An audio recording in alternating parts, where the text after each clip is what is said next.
to the Russell Cage Experience, and Happy New Year to you. And with the new year comes new videos from the Russell Cage Experience, and hopefully I will be uploading more. Hopefully you like the new intro.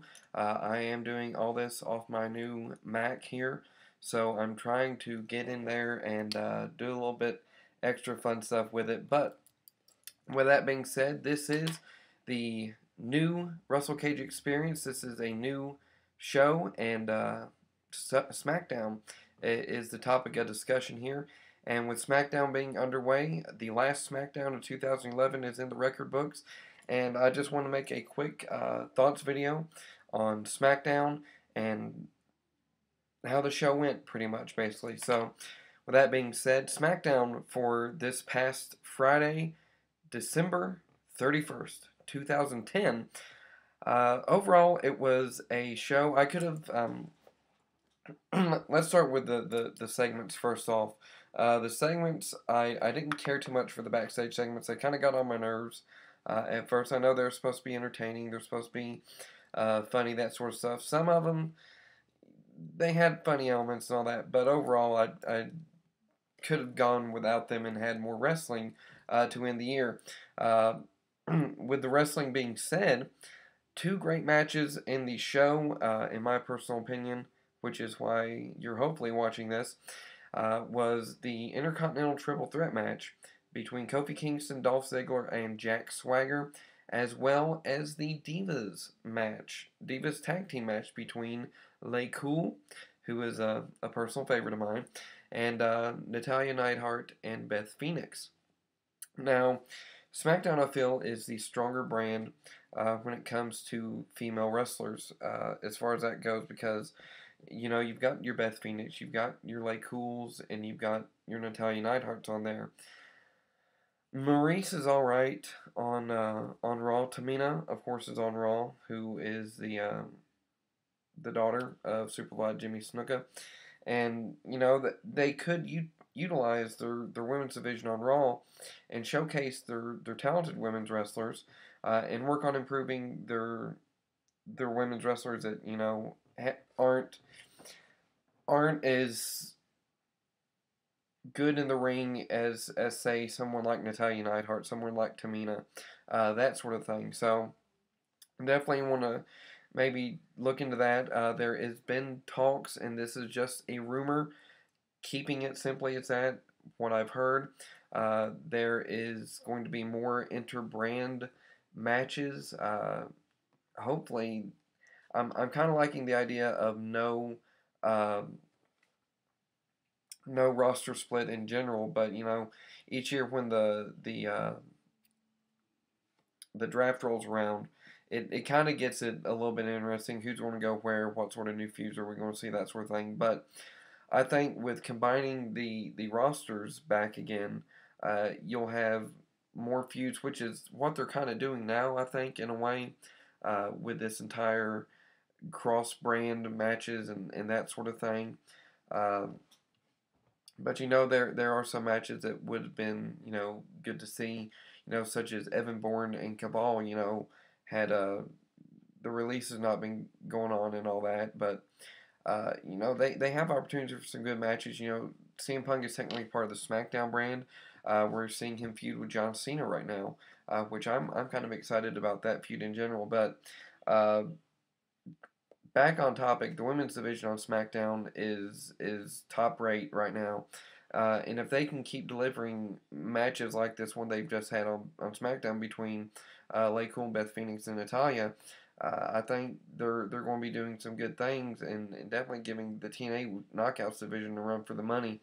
Now, as far as the other match that I thought was good was the Intercontinental title match between Kofi Kingston, Dolph Ziggler, and Jack Swagger. And with that, you got three top competitors in the ring. You know, I'm a supporter of Dolph Ziggler. Yes, he's heel. I know all that, but he's a great athlete in the ring. Kofi Kingston is a great athlete in the ring.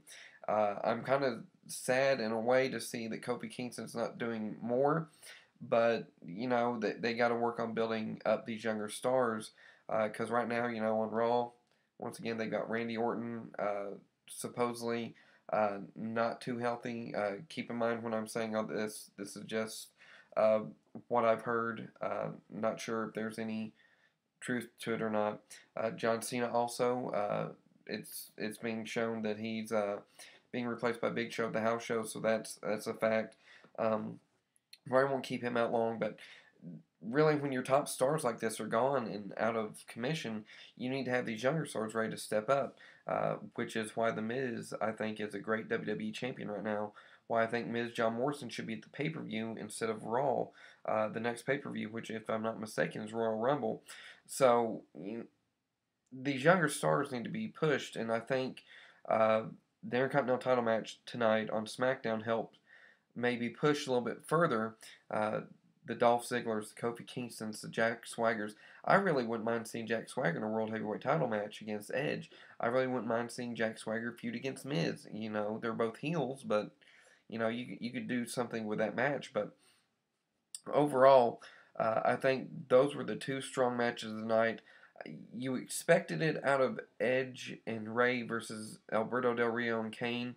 Wasn't as exciting to me, but I really am hoping to see some better things out of Alberto Del Rio in the coming months. I'm hoping to see some better feuds on SmackDown as far as that's concerned. Work on elevating some of these younger stars, which has kind of been talked about here for the past however long it's been.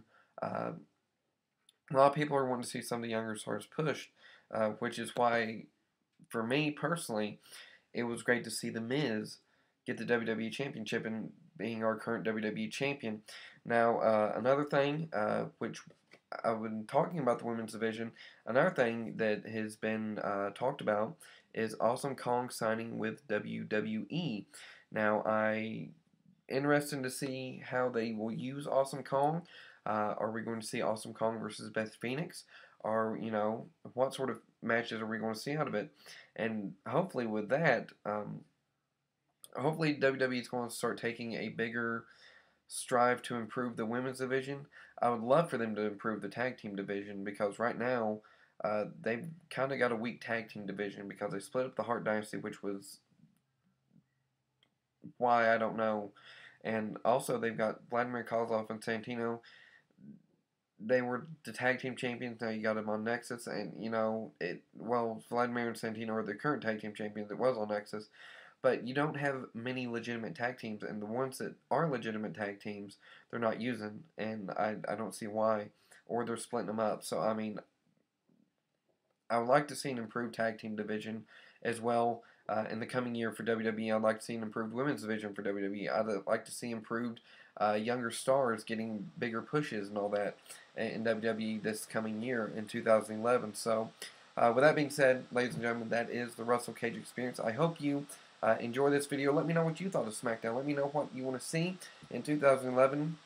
Do it via video response or in the comments below, as one of my favorite subscription people says, Mr. Philip DeFranco. So, with that being said, you guys, I hope you have a great New Year's. I hope you had a great New Year's Eve and brought in the New Year's the right way. So, with that being said, y'all have a great night and peace out.